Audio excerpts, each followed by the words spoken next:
अगर हम heart failure के रिस्क फैक्टर्स में जाएं तो रिस्क फैक्टर्स वही हैं जो हम पहले भी डिस्कस कर चुके हैं हाइपरटेंशन वाले सिलसिले में, जैसा कि स्मोकिंग है, सीडेंटरी लाइफस्टाइल है, पुअर डाइटरी हैबिट्स हैं, आपका स्टाइल ऑफ लिविंग है, जैसे कि रातों को जागना और दिन में सोना, इसके अलावा मेल जेंडर है, इसके अलावा फैमिली हिस्ट्री है। ये सारे मेन रिस्क फैक्टर्स हैं। लेकिन जब हम कॉजेज की तरफ आते हैं तो कॉजेज क्या क्या हो सकते हैं जी। कॉजेज में इस्कीमिक हार्ट डिजीज, MI मतलब मायोकार्डियल इंफार्क्शन, जिसको हम हार्ट अटैक भी कहते हैं, इसके बारे में हम इंशाल्लाह आगे एक लेक्चर भी रखेंगे।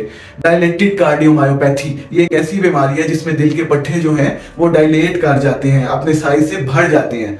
Blood pressure, hypertension, hypertrophic obstructive cardiomyopathy, anaemia, खून की कमी। ये खून की कमी एक ऐसी चीज है जो हार्ट फेलियर का बहुत बड़ा सबब है। एक आम इंसान जिसका खून HB जिसकी 12 है, वो तो अच्छी वाली ऑक्सीजन जिस्म में लेके जा रहा है, लेकिन जिसकी HB सिर्फ और सिर्फ 6 है, बताइए उसको कितना ज्यादा खून जाना पड़ेगा और हार्ट को कितनी तेजी से काम करना पड़ेगा सो दैट वो जिस्म की ऑक्सीजन सप्लाई को पूरा कर सके। तो इस हवाले से anaemia is the major cause of high cardiac output heart failure basically.